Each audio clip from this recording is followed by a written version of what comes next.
I'll do two more examples of MVP design in phase one of the startup lifecycle. So the next example I'm doing is going to be an older startup. Well, it was a startup. Now it's obviously a large company, large publicly traded company, but it's a company called Genentech. Genentech was founded in the mid-70s, and it's best known as the first company to commercialize genetic engineering. And so what I'll do first is I'll kind of describe what genetic engineering is, and then I'll highlight how Genentech,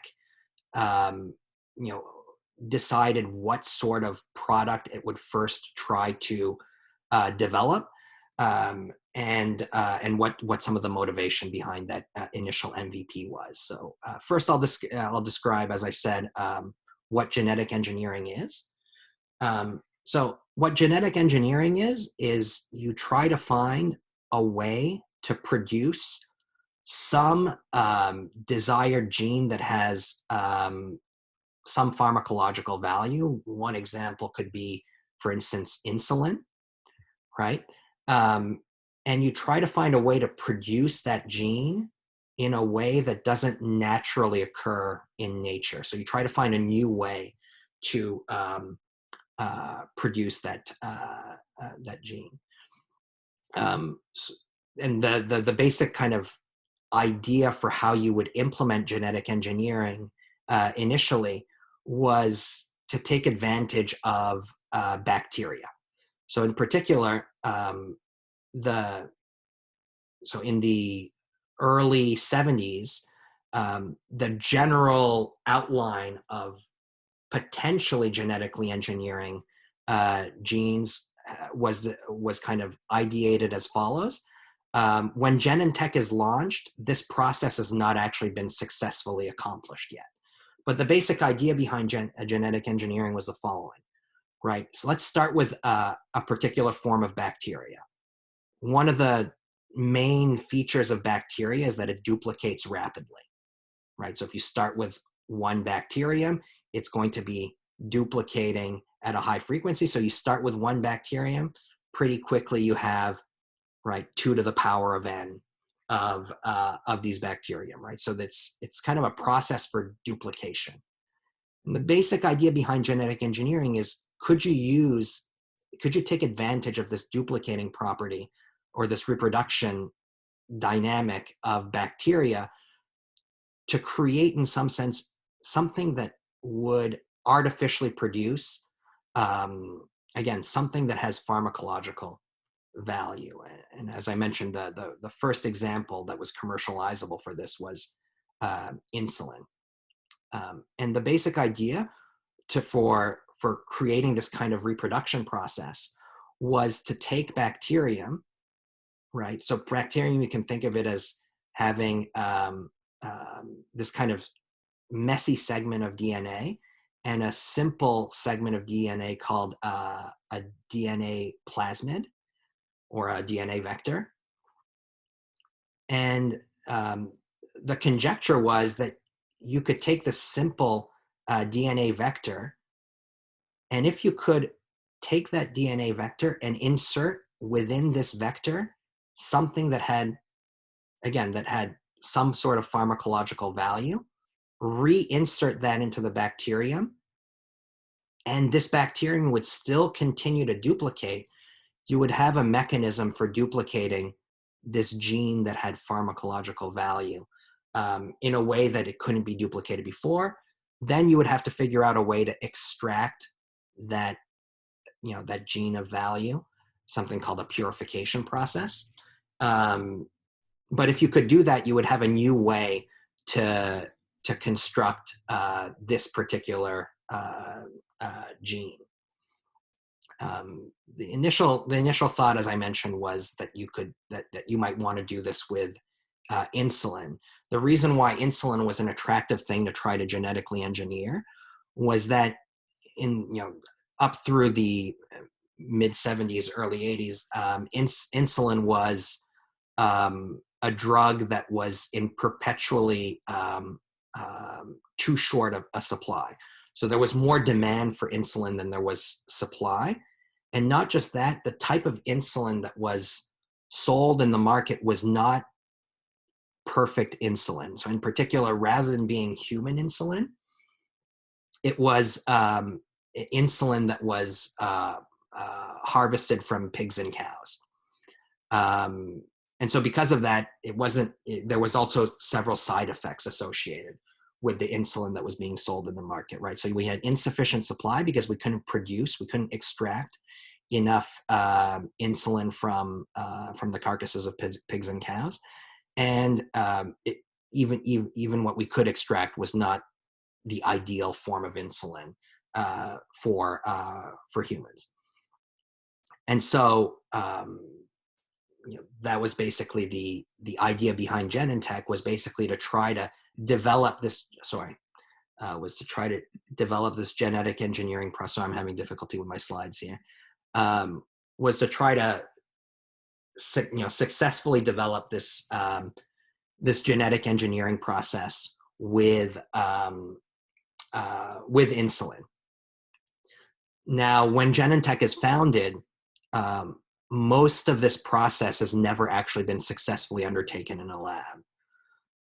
So in particular, when Genentech is launched, what the field of genetic engineering has successfully accomplished so far is that they're able to take a bacterium, extract the plasmid, cut the plasmid at specific places, and not for every plasmid, but for a specific type of plasmid.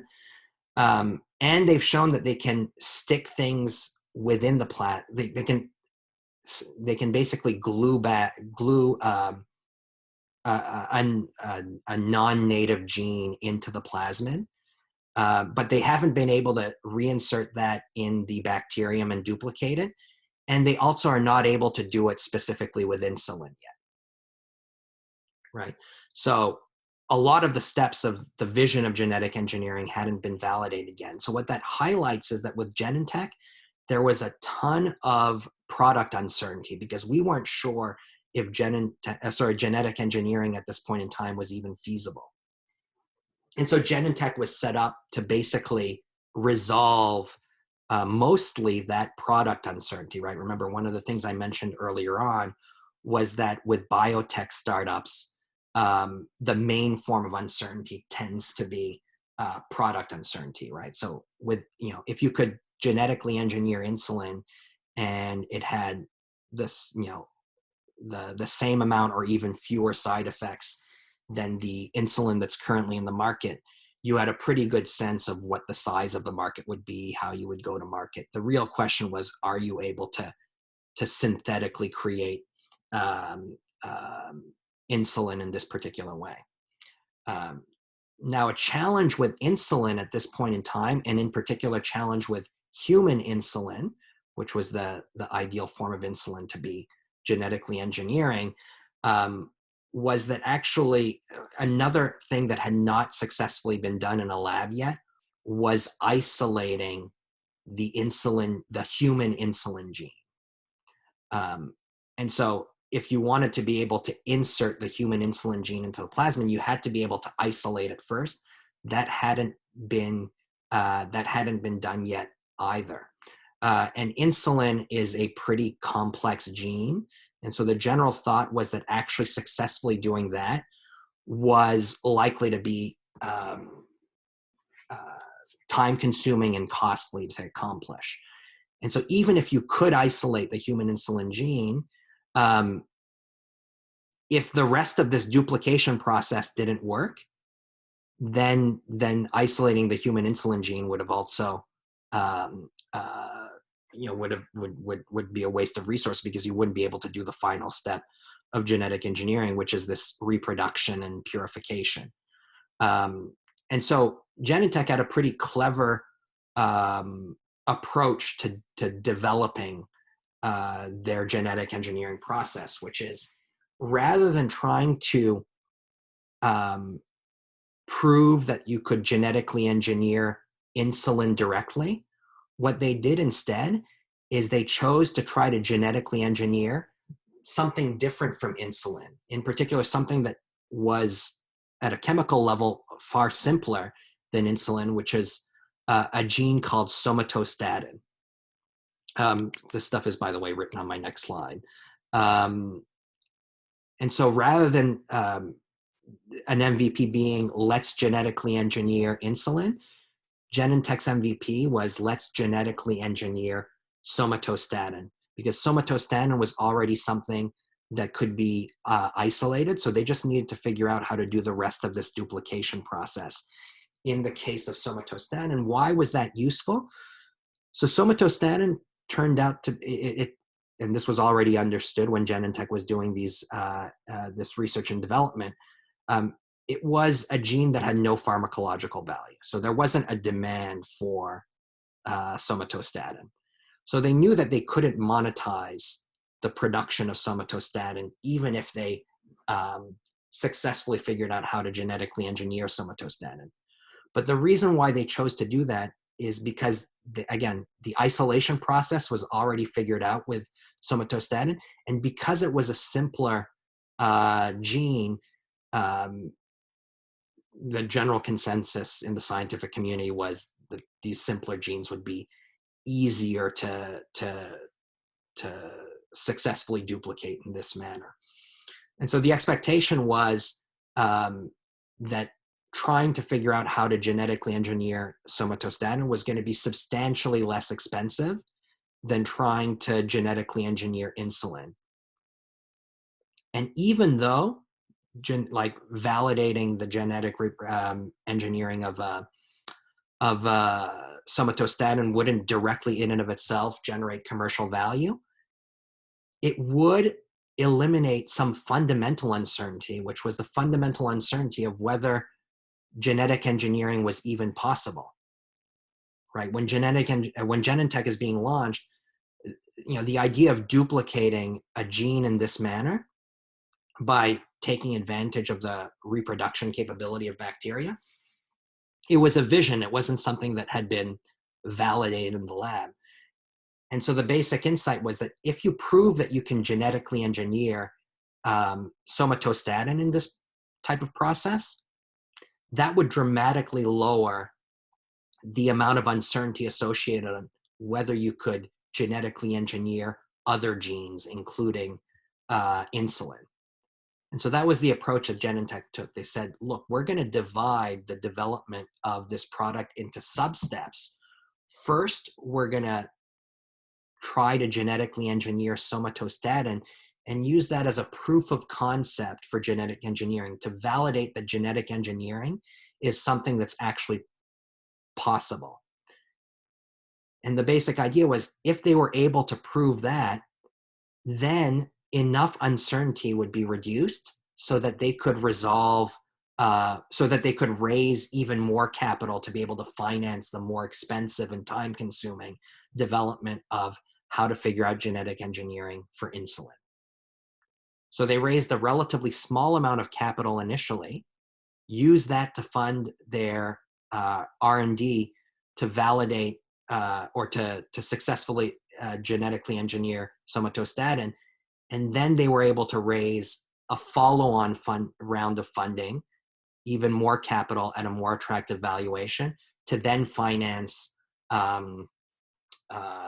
their R&D for insulin. Now, of course, when Genentech validated that genetic engineering worked for somatostatin, in some sense, they also, Genentech wasn't the only company trying to figure out how to genetically engineer insulin. There were other biotech startups like Amgen that were trying to do the same thing.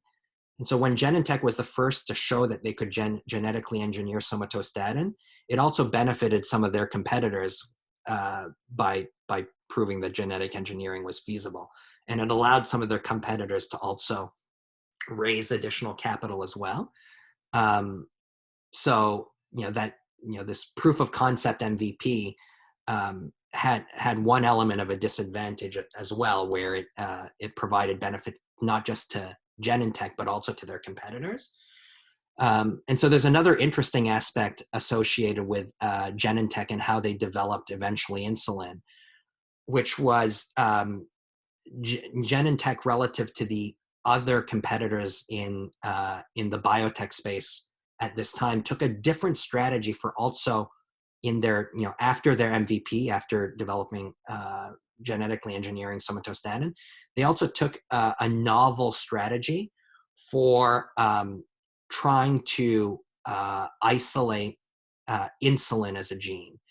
So if you look at genes, they're composed in a very specific way of different amino acids. And in principle, there's two ways to construct a gene.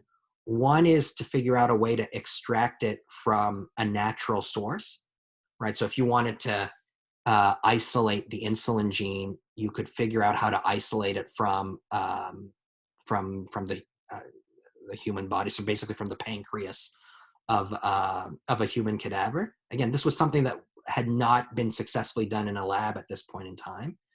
Another way for you to isolate the human insulin gene would be to use underlying amino acids to try to construct an insulin gene rather than extracting it from a human body. Every biotech startup except for Genentech took the approach of trying to harvest the insulin from a human pancreas.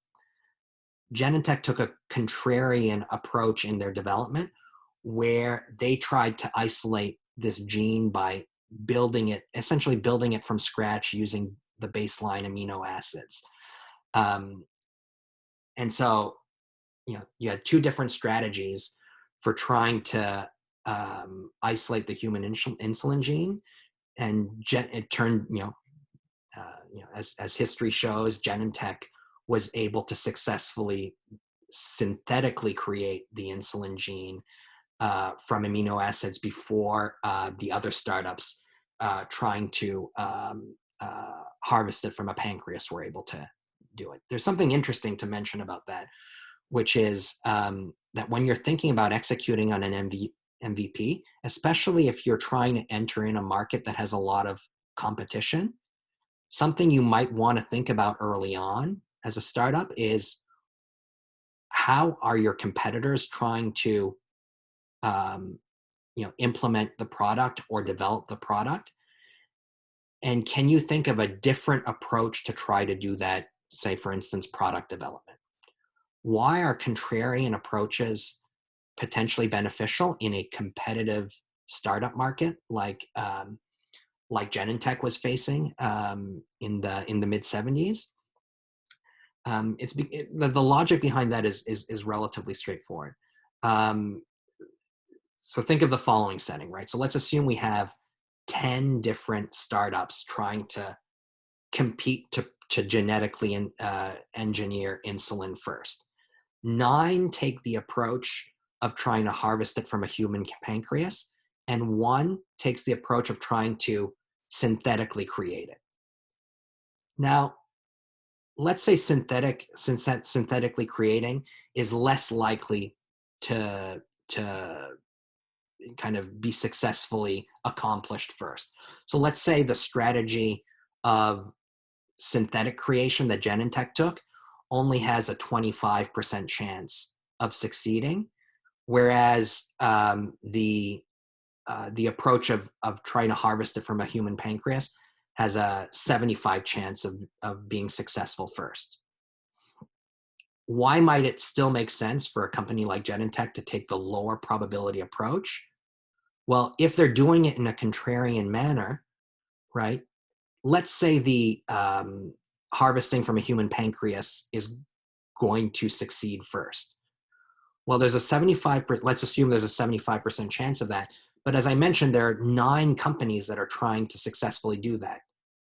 So there's why don't we say there's 11 companies? So it'll allow me to do the calculation in my head a little bit easier. So there's 10 companies trying to take the harvesting approach.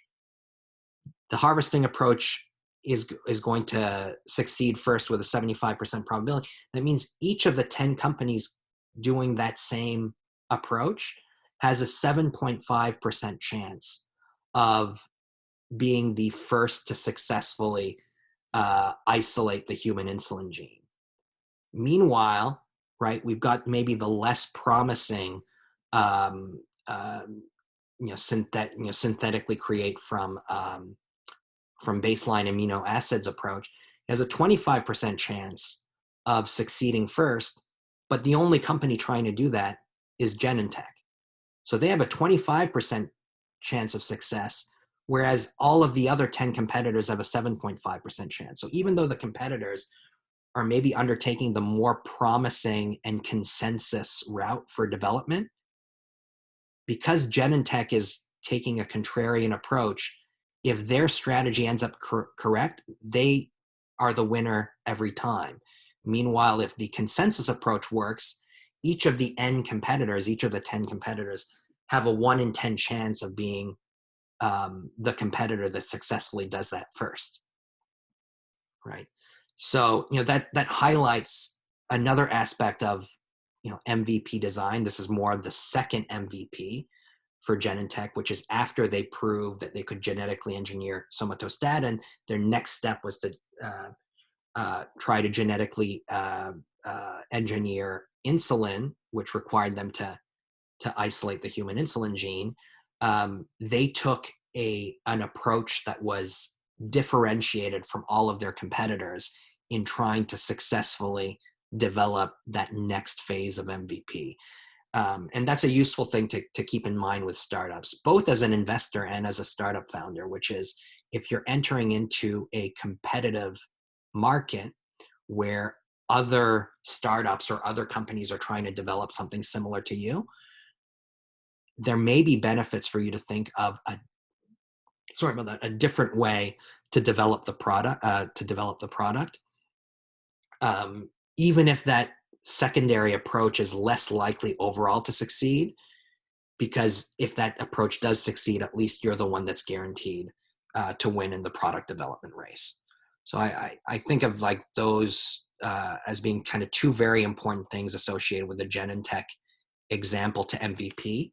The first takeaway in this example was to use the development of somatostatin, which was not a marketable product, as your MVP, because it would resolve product uncertainty on whether your eventual commercializable product, right, genetically engineering insulin, was feasible or not, right? So this idea of using an MVP as a proof of concept rather than something commercializable. And then the second takeaway from the Genentech example is this idea of contrarian execution, right? Try to take a fundamentally different approach to developing a product than your competitors, even if that approach, on an unconditional basis, maybe has a lower likelihood of success. So long as there's less competition in that contrarian strategy than the consensus one, there might be an advantage to undertaking it. So those are two takeaways that I take from the Genentech example of MVP design.